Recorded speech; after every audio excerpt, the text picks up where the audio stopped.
الحمد لله وكفى وسلام على عباده الذين اصطفى أما بعد فأعوذ بالله من الشيطان الرجيم بسم الله الرحمن الرحيم إنا أعطيناك الكوثر فصل لربك وانحر إن شانئك هو الأبتر صدق الله العلي العظيم وصدق رسوله النبي الكريم ونحن على ذلك من الشاهدين والشاكرين والحمد لله رب العالمين. قدرمند علماء کرام مجاهدین عظام مخلص او متدین مسلمانان ورونو ټول ته السلام علیکم ورحمت الله وبرکاته. ټول ته د دې نیکمرغه او لوی اختر مبارکي وایم. الله جل جلاله ټول عبادتونه قبول کړه، ټول سعی د الله جل جلاله رضا مو الله په نصیب کړه.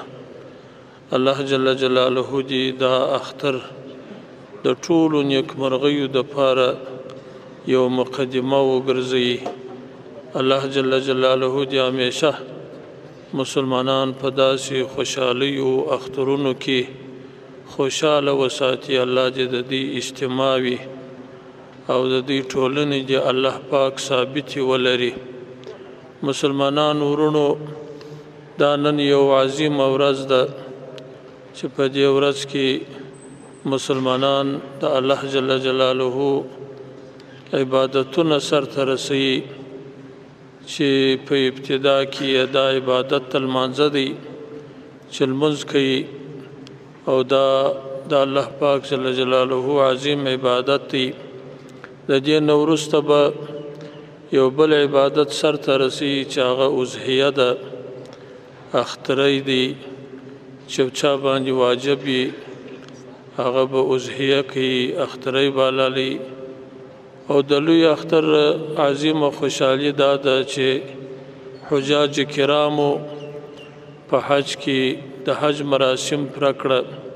الله جل جلاله دې د ټولو مسلمانانو حجاجو حجونه مبرور وګرځي. الله دې ځنې قبول کړي، بالخصوص د افغاني حاجانو حجونه دې الله پاک قبول کړي.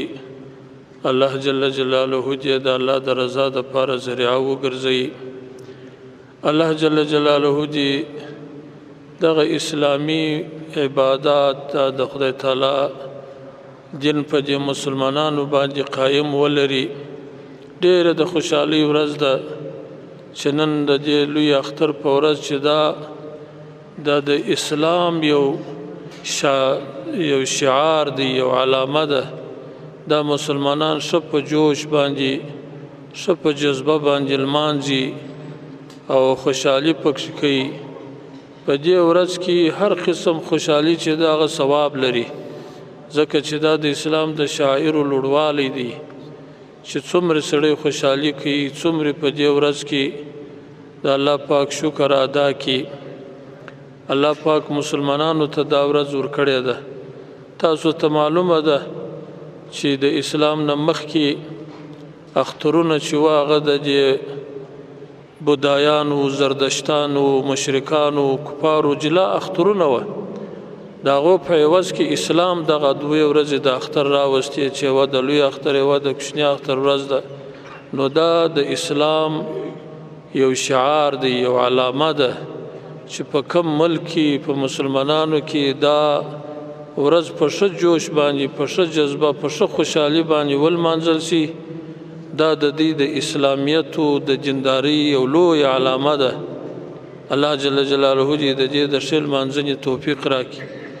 مسلمانانو ورونو، دا د عبادت ورځ ده. نو په دې ورځ کې د دې کوشش وشي چې عبادت وشي، د منکراتو څخه ځانونه وساتل شي، داسې کارونه ونه شي چې هغه د شریعت خلاف وي. موږ دا ورځ د منکراتو دپاره وګرځوو، بلکې دا د عباداتو دپاره بیا ګرځوو. پر ځانو باندې، پر ملګرو باندې، پر کورونو باندې، پر کشرانو باندې ښه کنټرول وکړو. خدای ناخواسته داسې اعمال ونه کړي چې هغه د الله د ناراضۍ سبب شي. او مسلمانانو دا ورځ د عبادت او د عفو ورځ ده. په دې ورځ کې تاسو یو بل ته عفو وکئ او سره خوشاله سئ، د اختلافونو څخه ځان وساتئ او خپل کورنۍ و د باندې و دننه چې خپل منځي اړیکې دي هغه اصلاح کړئ او خپل مابینځ کې اصلاح راولئ، د اختلاف ورک کړئ، د بدبیني ورکه کړئ، جوړې وکړئ، روغې وکړئ، دا بدۍ ورکې کړئ. دا چې په مسلمانانو کې خوابتیاوې دي علماو ته هم وایو، دا مشرانو ته هم وایو، دا روغې سره وکړئ، جوړې وکړئ. خامخا مسلمانانو کې ډېره وخت بدۍ سته، خوابدۍ سته، دې ته متوجه سئ. نن الله پاک ښه فرصت درکړی دی، دغه دښمنۍ په دوستۍ باندې بدلې کړئ او د خلکو منځ کې جوړ راولئ او خلک سره خوشاله کړئ او زړو کې خیر او نصیحت یو بل ته ونیسئ، د یو بل خیر په نظر کې ونیسئ او اخلاص سره وکړئ یو په بل باندې. ټول مسلمانان ورونه یو او د یو الله جل جلاله عبادت کوو، د یوې کلمې ورونه یو، د رسول الله صلی الله علیه وسلم امت یو، په ډیرو شانو کې وحدت سره لرو، یووالی سره لرو. انما المؤمنون اخوة، مؤمنان الله ورونه بللی دي، نو د ورونو په څیر باندې زندگی وشي، د دشمنانو په څیر باندې ونشي. ورونو کوشش وکړي، ورورګلوي، یووالی، اتحاد دا په منځ کې راولي او کوشش وکړي. الله پاک په موږ کې طبیعت کې دا شان را سره ملګری کړي دي د امتحان لپاره. طبیعت مې یوه تقاضا کوي، نفس مې بله تقاضا کوي، شیطان بیا بله تقاضا کوي. خو دا ټول دشمنان پر موږ باندې مسلط دي. یوازې خلاصون په دې کې دی چې د الله جل جلاله د شریعت تابع سو، د الله نصرت او کومک وغواړو چې الله را سره نصرت وکړي، بیا به د دې دشمنانو څخه خلاص. نور د طبیعت تقاضا وي او د نفس تقاضا وي، شیطانی تقاضا وي، ټول پرېږدو، یوازې ځانونه د الله جل جلاله رضا ته تسلیم کو چې په کوم شي کې د الله رضا وي هغه به طلبوو. نور د طبیعت خواهشات به هم پرېږدو، د نفس به هم پرېږدو، د شیطان به هم پرېږدو، الله به مو کامیابه کړي. او موږ پیدا شوي هم د دې دپاره یو چې د الله جل جلاله عبادت وکړو. موږ د دې دپاره نه یو پیدا شوي چې موږ دنیا وګټو، موږ پیسې وګټو، موږ دنیاوي عزت پیدا کړو، بلکې د الله د بندګۍ دپاره پیدا شوي یو چې په کوم شي کې د الله رضا وي هغه به طلبوو، په هغه پسې به ځو، په هغه مو کامیابي ده. د شریعت تابعداري زموږ کامیابي ده او د ورورګلوي زموږ کامیابي ده. ګورئ مسلمانانو ورونو، الله پاک قرآن پاک کې موږ ته وایي اعوذ بالله من الشیطان الرجیم ان فرعون علا فی الارض وجعل اهلها شیعا. دا فرعون چې په مځکه کې مسلط سو، هغه دا کوشش وکړي چې دا خلک پر ډلو باندې وویشي، یوه ډله بله ډله، یوه ډله به د بلې ډلې په خلاف وه، بله به د بلې ډلې په خلاف وه. نو بیا دا کوشش و چې پر دوی باندې خپل حکومت وکړي، خلک به دته نه سوی متفق کېدای. او په سیاست کې دا د یو اصل قانون ګرځولی دی، وایي خلک سره جلا که سیاست پر وکه، خلک سره تقسیم که، په خلکو کې تفرقه راوله، خپل حکومت پر وکه. ګوري دا تفرقه چې ده دا د بندگانو حکومت ته لاره پیدا کیږي چې بیا به بندگان حاکمي، او که اتفاق وي اتحاد وي هلته به یوازې الله حاکم وي، د بندگانو حاکمیت ختمیږي. ورونو اختلاف پرېږدئ. ورونو زموږ دا اسلامي نظام چې دی دا خدایي نظام دی، دا شرعي نظام دی، دا د رسول الله صلی الله علیه وسلم پر منهج باندې روان دی. الله دې روان کی. خدای پاک جل شانه خو دې زموږ په دې نظام باندې هغه اثرات مرتب کی کوم چې د خلفای راشدینو پر نظام مرتب و، کوم چې د رسول الله صلی الله علیه وسلم پر نظام مرتب الله خو دې پر مرتب کی زموږ د نظام کوشش دا دی شخصا زه درته وایم زه ورورګلوي غواړم اتفاق غواړم اتحاد غواړم د مسلمانانو یووالی غواړم زه په دې نه یم خوښ چې په نظام کې دننه یا د باندې عام مسلمانان وي خاص مسلمانان وي اختلاف یې نه غواړم په یوه ورځ دې ټول ماته متفق سي ما دې د دې منصب لري کې معزول مې دي کې زه په دې خوشحاله یم په دې نه یم خوشحاله چې دې په مابینځ کې اختلاف وي تفرقه وي ورونو په اختلاف باندې حاکمیت ښه کېږي زه به د دې کوشش وکړم چې په خلکو کې اختلاف واچوم بیا ماته اتفاق نشي کولی ټول به یو په بل باندې وهم دی به سره اخته کوم خو زه دا نه غواړم دا فرعوني سیاست دی دا شیطاني سیاست دی دا اسلامي سیاست نه دی اسلامي سیاست د ورورګلوۍ پر روح ولاړ دی د یووالي پر روح ولاړ دی انما المؤمنون اخوة سیاست دی دا د مسلمان سیاست دی چې اتفاق به اتحاد به ورورګلوي به ورونو سره متحد سي الله به مو وساتي د طاعون په مرض باندې خوښ سي خو په بې اتفاقي مه خوښېږي طاعون مرض مرض چې دی هر د وبا مرض د ځان دپاره خوښ کوي خو اختلاف مه خوښوي اختلاف تر ټولو مرضو بد مرض دی دا یو فتنه ده دا که مجاهدین یاست که عام مسلمانان یاست بلکې د دنیا ټول مسلمانان دې ته ضرورت لري چې اتحاد وکړي اتفاق وکړي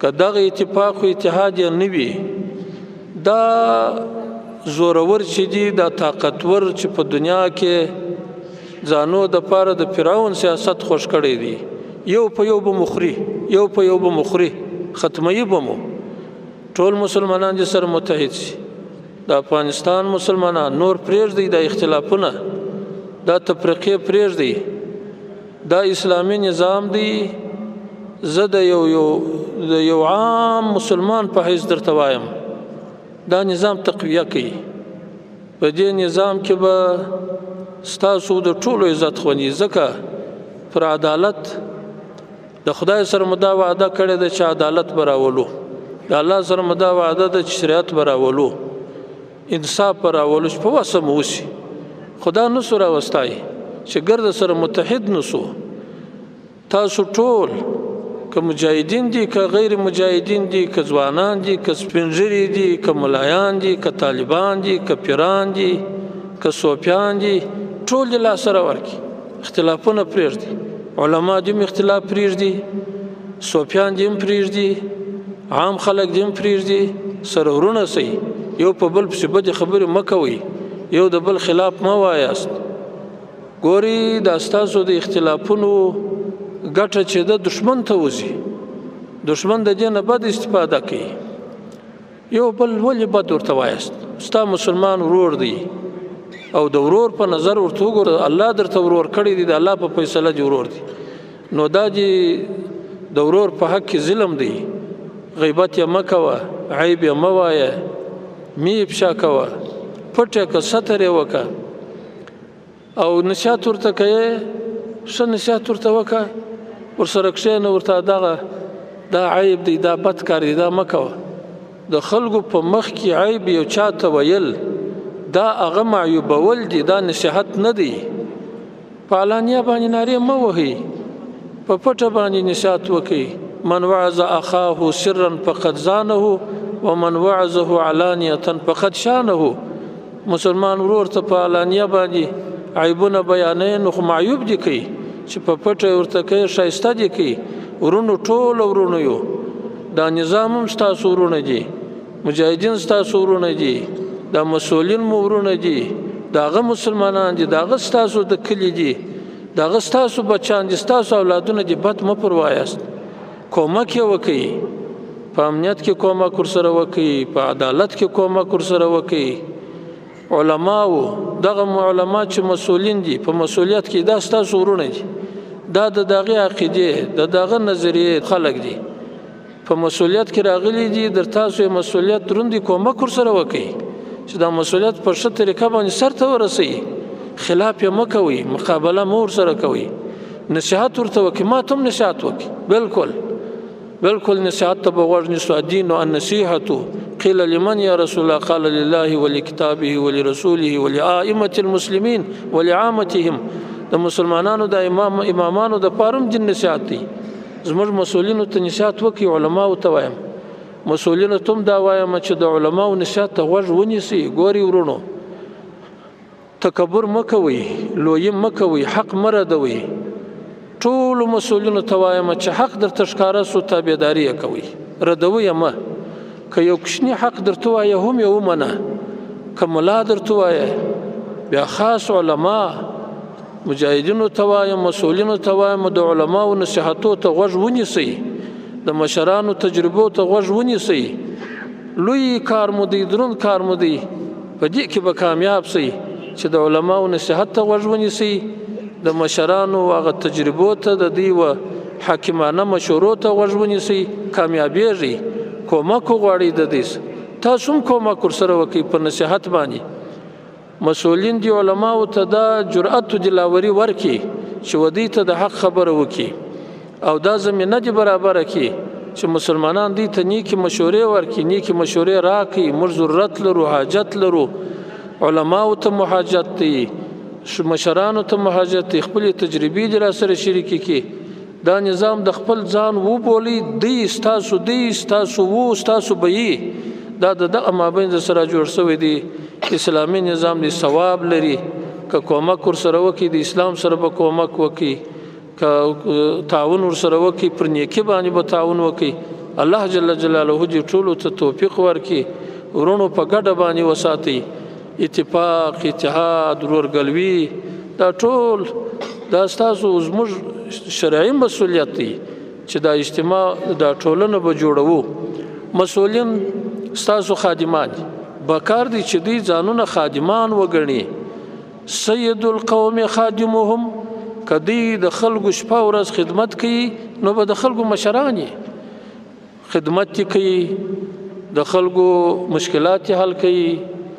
که په محاکمو کې دي، که په وزارتونو کې دي، که په ریاستونو کې دي، که په ولایتونو کې دي، ځانونه دي خادمان جوړ کړي، ځانونه دي نه لوړي پر خلکو باندې. الله پاک تا ته دا یو اعزاز درکړی دی چې ته د مسلمانانو مشر کړی یې، نو چې مشر یې نو تر ټولو به ستا بهترین اخلاق او ښه تواضع او د خلکو شپه ورځ خدمت کول.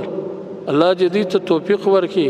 کوشش وکړئ ورونو، د خپلو مسلمانانو ورونو خدمت وکړئ، رحم پر وکړئ، شفقت پر وکړئ، پر یتیمانو باندې، پر کونډیانو باندې، پر غریبانو باندې، پر مسکینانو باندې، پر ټولو باندې د رحم په سترګو ورته وګورئ. د شفقت دا زموږ د زړه ټوټې دي، مسلمانان دي، ثواب لري، خدای تعالی په خوشحاله کیږي، نبی علیه السلام په خوشحاله کیږي، مسلمانان ټول په خوشحاله کیږي. د یو مسلمان په رحم باندې وکړي، الله به پر تاسو باندې رحم وکړي. که تاسو پر مځکې والا رحم وکړي، اسمان والا به پر تاسو باندې رحم وکړي، الله به رحم وکړي. پر حیوان، پر انسان، پر ټولو باندې رحم کوي. فبما رحمت من الله لنت لهم. نبی علیه السلام ته الله وایي دا د الله یو رحمت دی چې تا د مسلمانانو سره نرمي وکړه، پر مسلمانانو باندې مهربان شوې، نو دا د خدای رحم دی. د هر چا د زړه څخه چې رحم وتلی دی هغه بدبخته دی. الله دې زموږ په زړو کې رحم واچي. ورونو یو د بل رحم سره وکړي. دا د اختر موقع ده، پر دې غریبانو باندې رحم وکړي، د اختري کومک ورسره وکړي، نور امداد ورسره وکړي، په خپلو خوشحالیو کې در سره شریک کړي. همسایګان لري، پر هغو رحم وکړي. قریبان لري، پر خپلو قریبانو رحم وکړي. پر خپلو مندو، خوندو او نورو خالګانو، عمګانو پر هغو باندې رحم وکړي، کومک ورسره وکړي، پوښتنه پر وکړي. ګورئ دا صله رحمي په خلکو کې اوس کمزورې سوې ده، ختمه سوې ده. صله رحمي مه پرېږدئ. لو صله رحمي دا ده چې دغه قریبانو ښځو هغه حقوق ورکړي. دا څو واره زه وایم، د ملایانو تم وایم، فرمان کې هم صادرومه، دا د میراث حق ورکړي. ګوري د الله سره په دې مسجد کې دا وعده وکړي چې نور به موږ هغه د دې شرعي حقوق ورکوو چې د دغه ځای څخه ولاړ سواست د هر چا باندې چې د خپل خور د خپل لور د خپل مور هغه شرعي حقوق پاته و د میراث حق و د مهر حق و نور حقوق و ټول ور تسلیم کړي. ګوري ظلم پر پردي باندې ظلم دی دا چې پر خپل قربانو ظلم کړي دا څونه ظلم دی. نو د دې حقوق ور پر کوي الله به ټولې ګناوې درته معاف کړي د بندگانو حقوق ادا کړي د خدای تعالی حقوق ادا کړي. دا نن ورځ به د خدای سره عهد وکړو توبه به وباسو الله دې موږ ته معافي وکړي د نوې ژوند به شروع کړو د علي په سبیونې ستریا پورې د مکمل اسلام به عملي کړو.